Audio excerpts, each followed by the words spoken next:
Bismillahirrahmanirrahim. An Abi Dzarr qala qultu ya Rasulullah awsini, dari Sayyidina Abu Dzar Al-Ghifari, beliau berkata, ya Rasulullah, berikan saya wasiat. Alaika bittaqwallah, wahai Abu Dzar, bertakwalah kepada Allah Subhanahu wa taala. Itu di bawah sudah saya jelaskan. Takwa itu ada 3 model, ada 3 definisi. Definisi ulama Indonesia. Enggak tahu saya tulis enggak di sini ya? Oh, enggak ada. Definisi ulama Indonesia, takwa itu adalah berusaha mengurangi kesalahan dan berusaha memperbanyak kebaikan. Takwa itu. Contoh, ada orang hari Senin sholatnya cuma 2 kali, subuh sama maghrib, atau cuma 2 kali, maghrib sama isya. Sholatnya 2 kali, terus hari Selasa dia nambah jadi 3 kali, Rabu ditambah lagi jadi 4 kali, Kamis ditambah lagi jadi 5 kali. Ini orang sudah dekat dengan ketakwaan. Itu takwa menurut ulama Indonesia. Yang kedua, takwa menurut ulama fikih, imtitsalu awamirillahi wajtinabun nawahi, menjalankan yang diperintah Allah, menjauhkan yang dilarang Allah. Dulu ini contoh dijawab Pak ya. Ada orang main judi, dalam 1 bulan dia depo. Tahu istilah depo ya? Nggak tahu ya? Oh, berarti nggak main judi. Alhamdulillah. Depo itu istilah naruh duit di aplikasi judi. Dia naruh duit di aplikasi judi sebulan 20 juta. Bulan A dia naruh 20 juta. Bulan B dia pengen ngurangin judi. Akhirnya dia deposit 10 juta. Ini orang udah dekat ketakwaan belum?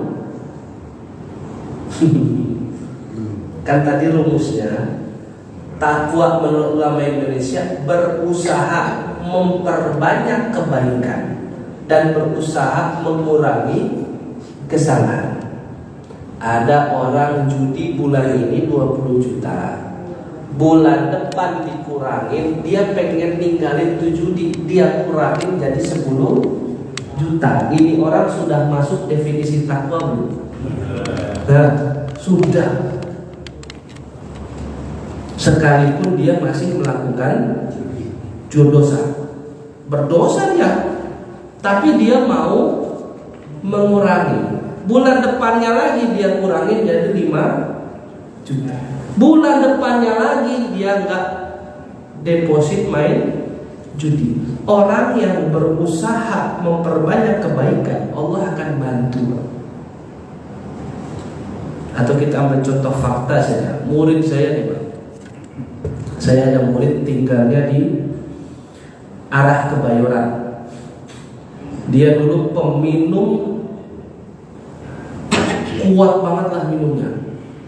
Anggur merah, intisari, macam-macam sudah diminum sebenarnya. Amer, topi enggak? Saya belum pernah lihat dia minum itu. Yang saya lihat dia minumnya Amer sama Inek aja udah. Satu waktu dia ngomong sama saya, Ustaz, saya mau berhenti minum. Karena kita tahu orang minum itu susah berhentinya Pak. Maka saya ijtihad sendiri sudah. Ya udah, lu kalau mau minum kabarin gua sudah. Kenapa sudah kabarin gua, lu minum di mana kabarin gua. Lu mau berhenti kan? Ya.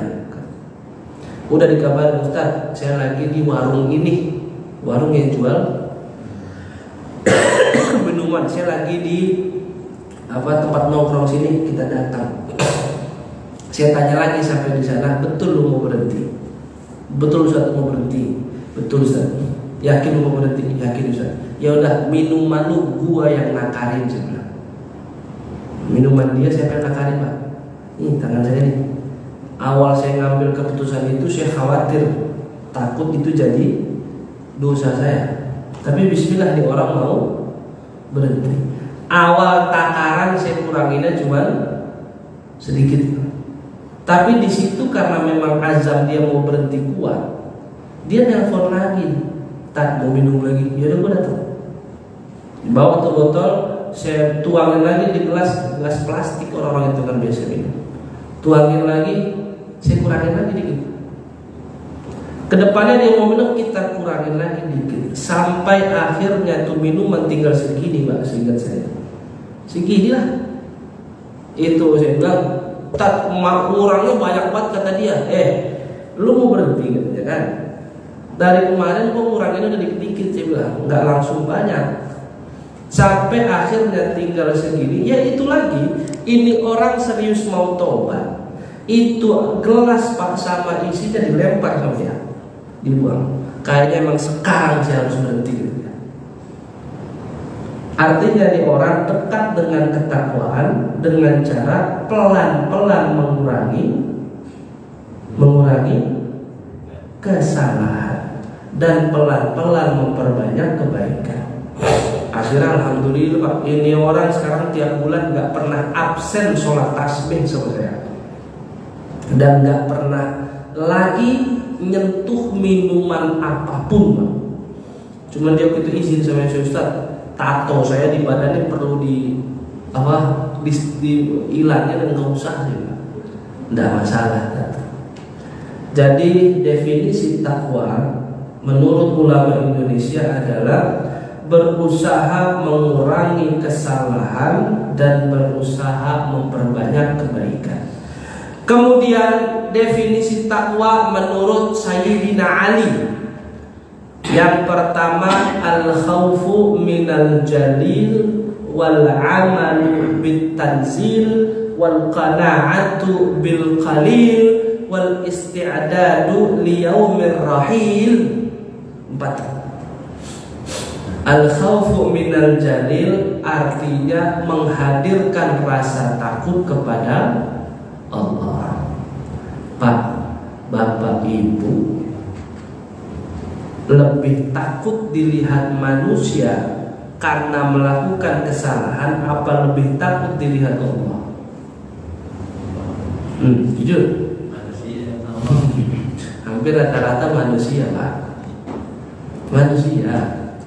Orang berzina di kebun kosong. Ada orang zina di kebun kosong. Yang dia cari Allah apa orang lewat? Kelihatan orang, ada orang lewat apakah dia lagi mau zina di kebun kosong. Yang dia takut ketahuan orang apa ketahuan Allah? Ketahuan orang. Kadang kita kalau boleh jujur Pak, lebih berani ke Allah, lebih takut ke setan. Bener gak? Allah berani kita lawan, setan gak berani kita lawan. Ngelihat setan lari, ngelihat Allah pede aja bikin dosa. Bukannya lari dari dosa. Kenapa seperti itu Pak? Saya pernah nanya sama saya punya guru, ya Syekh, kenapa kita ini berani sekali melawan Allah, tapi melawan setan kita nggak berani? Saya jawab sederhana, Muhammad, karena kita punya Tuhan yang maha baik, Muhammad. Mau cari di mana Tuhan yang lebih baik dari Allah? Kalau kamu kerja di satu perusahaan, kata beliau, melanggar dipecat Muhammad, karena bosmu nggak sebaik Tuhan. Kamu berzina ketahuan masyarakat, diusir ya Muhammad, karena masyarakat tidak sebaik Tuhan. Kamu bikin dosa tidak langsung diazab oleh Tuhan Muhammad, karena Allah maha baik. Jadi kalau seandainya kita mampu menghadirkan rasa takut kepada Allah, maka itu dekat dengan takwa. Lagi mau tanda tangan korupsi nih, 412 miliar, baru mau tanda tangan. Ingat ya, CCTV Allah nyala ini mah, kelihatan kita nggak jadi tanda tangan, takut sama Allah. lagi mau zina. Dulu kan pernah banyak dikisahkan kiai-kiai dulu tuh, ada seorang pemuda tiba-tiba di dalam satu kamar dengan perempuan yang sudah telanjang, sudah mau berzina. Tiba-tiba ini laki-laki masuk kamar mandi, melumuri badannya dengan kotoran supaya tidak jadi zina, karena takut sama Allah. Pak Bu, kalaulah bukan karena kita umatnya Nabi Muhammad, maka kita bisa jadi kayak umat terdahulu, habis bikin dosa langsung dipukul. Umat terdahulu habis bikin dosa langsung dihantam nggak sama Allah? Langsung. Kita habis bikin dosa langsung dihantam apa enggak? Enggak. Masih aja rezeki dikasih, makan dikasih, udara dikasih, jalan di atas bumi masih dikasih. Coba kalau seandainya zaman dulu habis kita. Maka kalau bisa al-khawfu minal jalil, alhamdulillah.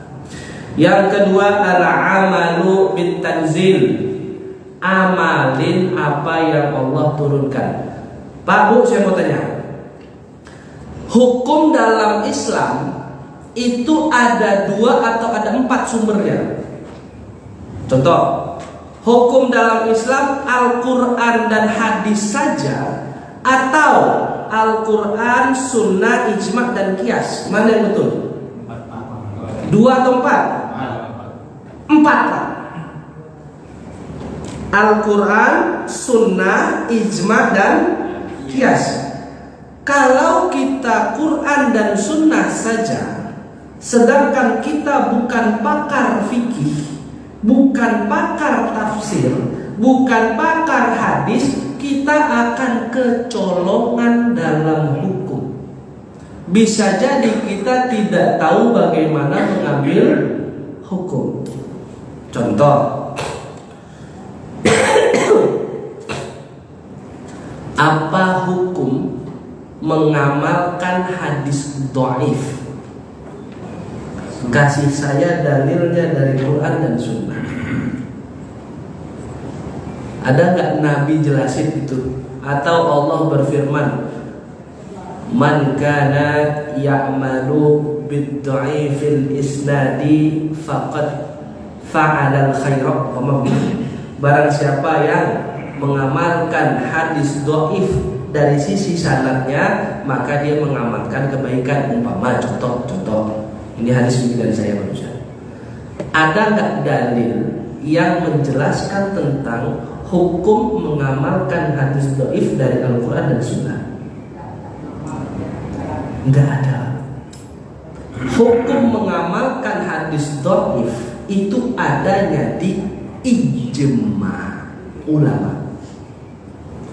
Ijma' ulama itu ulama para pakar bahasa, nahwu, sharaf, mantik, usul fikih, hadis, tafsir, akidah. Semua ulama pakar ini ngumpul, bikin muktamar, membahas tentang hadis dhaif. Ketika ditanya boleh nggak mengamalkan hadis dhaif, dibahas. Setelah pembahasan yang panjang berhari-hari, akhirnya mereka ijma.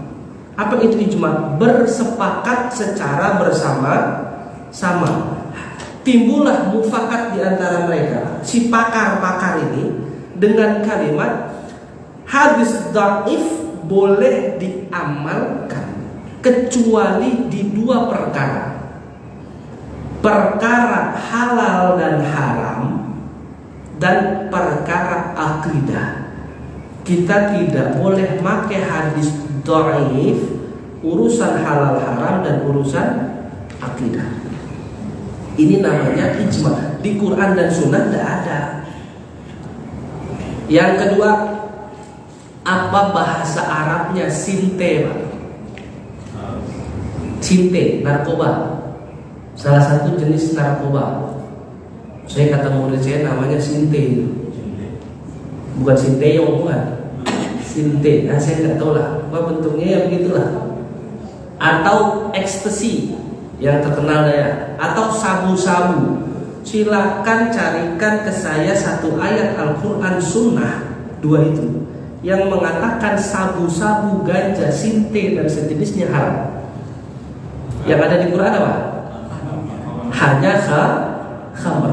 Bagaimana Pak menentukan hukum sinte, sabu, ekstasi tadi kalau di Al-Quran tidak letterlet dibahas? Maka ada hukum yang namanya qiyas.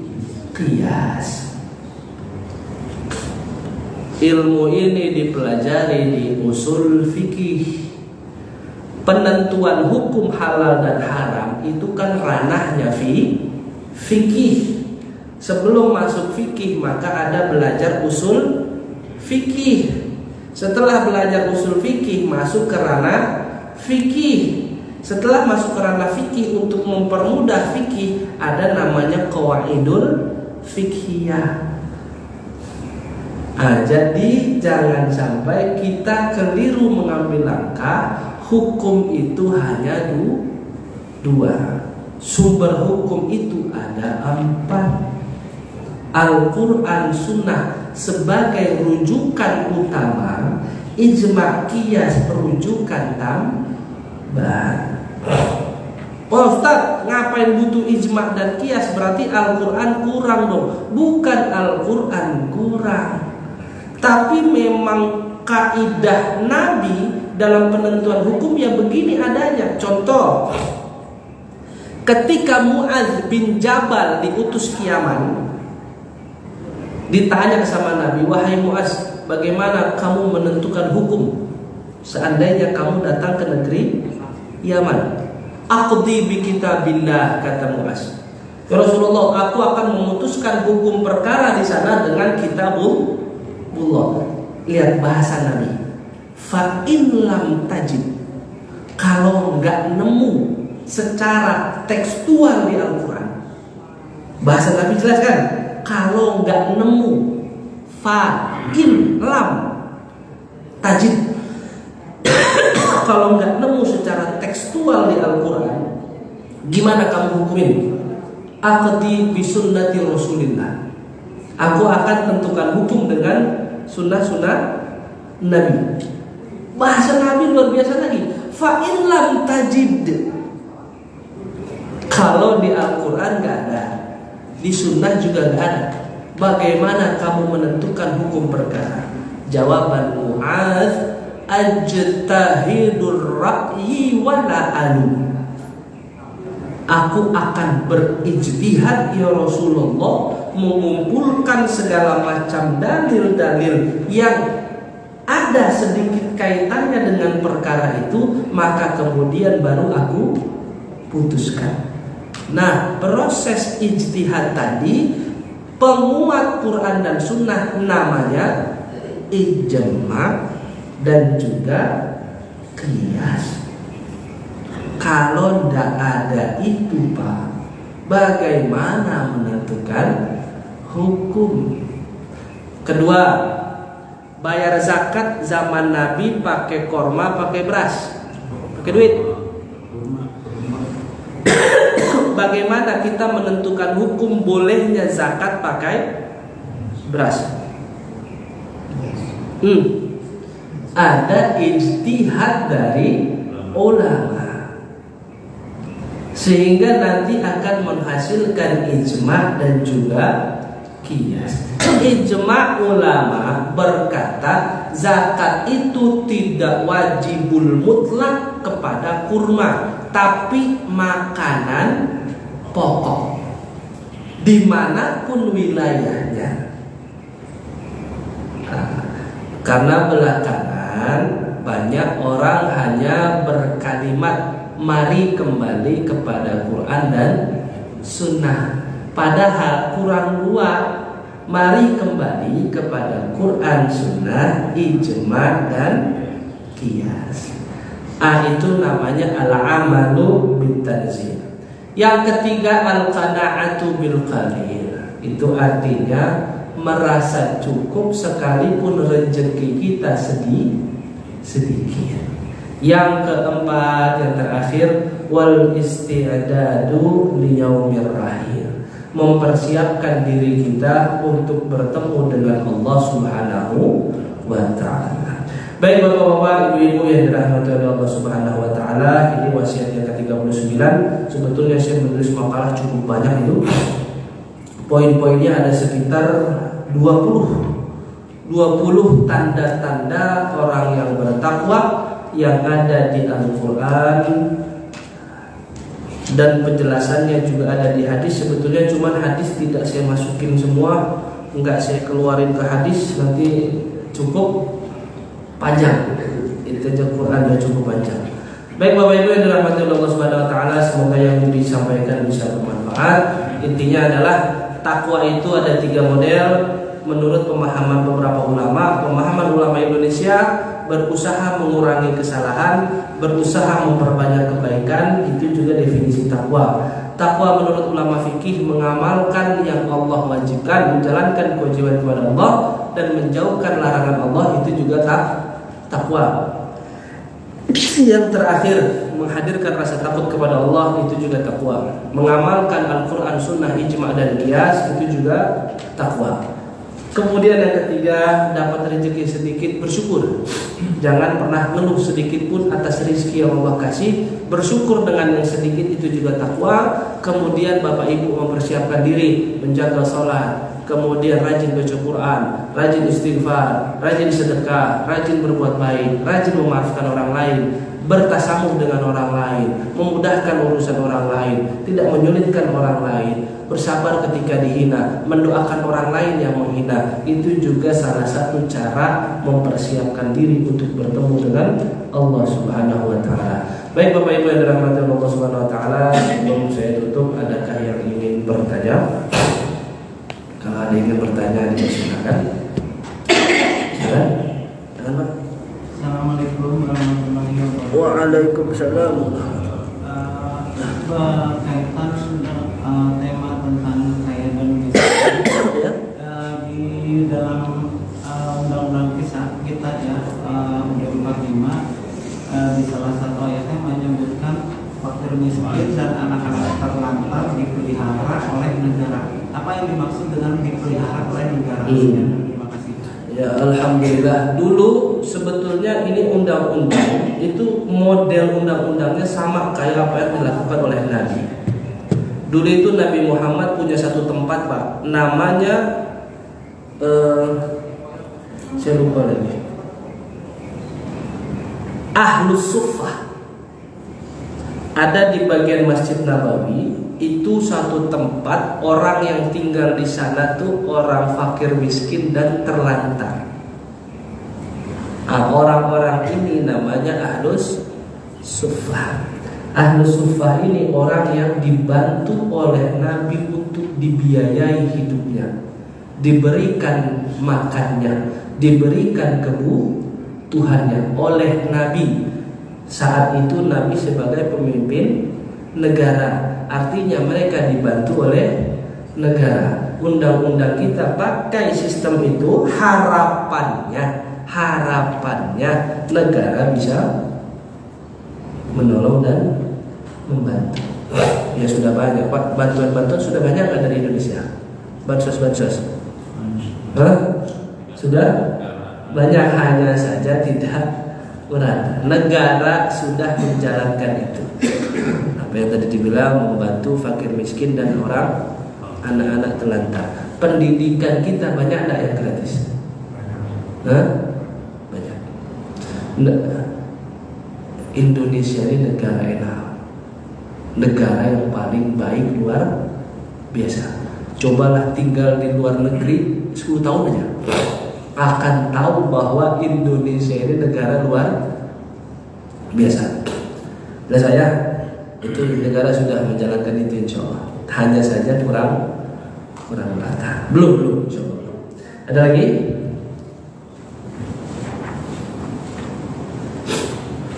Ada? Cukup? Oh ada? Dijelaskan mengenai hukum apa? Sumber hukum Islam itu ada 4 ya. Ya. Satu Quran, hadis, Ijma sama Qiyas. Tadi kias belum dijelaskan oleh Anda. Iya itu tadi Pak, mengkiaskan sesuatu yang memabukkan. Khamr tadi, innamal khamru wal maisiru wal ansab wal azlam rijsum min amali syaitan. Khamr dikatakan haram karena dia memabukkan. Maka segala sesuatu yang bisa memabukkan, maka hukumnya dikiaskan seperti khamar jadi haram. Narkoba, sinte, kemudian sabu-sabu itu juga bisa memabukkan. Maka itu dikiaskan hukumnya menjadi haram seperti haramnya khamar. Ulama-ulama mengambil kias sabu-sabu, ekstasi dan pil-pil yang lain dengan kias khamar karena hal itu bisa menghilangkan akal. Sebetulnya banyak, ada kias Nawawi, ada kias ini. Jadi mengkiaskan satu perkara hukum yang tidak ada di Quran asal ada intisarinya. Intisari khamar bikin haram apa? Mabuk. Maka ekstasi, sabu-sabu bikin mabuk, hukumnya jadi haram. Itu contohnya. Cukup jelas kan? Kalau duren gimana? Duren bikin mabuk. Putusannya, kata itu putusan tadi seperti ijma gitu. Kias. Jadi ijma itu ketika ada satu perkara yang membutuhkan banyak ulama dalam memutuskan perkara. Kalau kias melihat sudut pandang penyamaan hukum di dalam perkara yang tidak dibahas di Quran. Yaitu tadi kan ekstasi dibahas di Quran, enggak. Kemudian apa? Sinte tadi dibahas di Quran, enggak. Akhirnya ulama mengkiaskan perkara khamar tadi dengan ekstasi. Akhirnya diambil kesimpulan hukum ekstasi, sabu dan seterusnya jadi haram. Itu namanya kias. Kalau duren ada Pak, duren yang mabuk Pak? Yang mabuk. Banyak banget. Iya banyak yang mabuk Pak. Hah? Kalau pas lagi musim duren ya. Baik Bapak Ibu yang dirahmati Allah Subhanahu wa taala, kita cukupkan saja. Nanti kalau mau bertanya boleh bertanya di belakang. Wassallallahu ala khairi Muhammadin wa ala alihi wa ashabihi ajma'in bi rahmatika ya arhamar rahimin. Walhamdulillahirabbil alamin. Assalamualaikum warahmatullahi